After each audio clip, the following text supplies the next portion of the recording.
हम मुन्नी झा आइ एकटा बहुत सुंदर खिलौना गीत सुना रहल छी। तऽ सुनियो, एहि गीत में बहुत सुंदर वर्णन छै जे बहिन एलखिन हन बधैया मांगे ला, तऽ हुनका घाटा होइ छनि कि नुकसान होइ छनि। भैया के घड़ी में बेटा जन्म लेल बधैया मांग एलौं हे लाली। भैया के घड़ी में बेटा जन्म लेल बधैया मांग एलौं हे लाली। सोना खराम चरी भैया एला की मोरी बहिनी लेला हो लाली की मोरी बहिनी अनला हो लाल।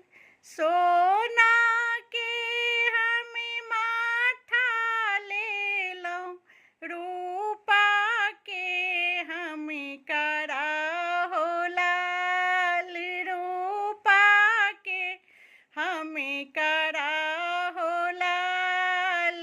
रेशम के हमें कपड़ा अनिलौं, जरी लागली हमें टोपी हो लाली। जरी लागली हमें टोपी हो लाल। 50 की बदला साला का जेती, 50 की बदला साला का जेती।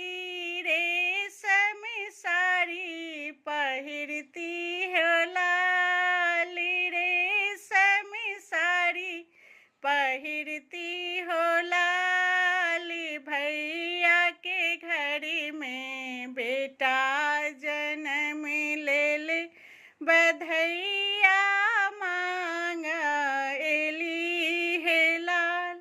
भनिसा घड़ी सा भौजी एलनी, भनिसा घड़ी सा भौजी एलनी। खादी के साड़ी पहिरेलनी हो लाली।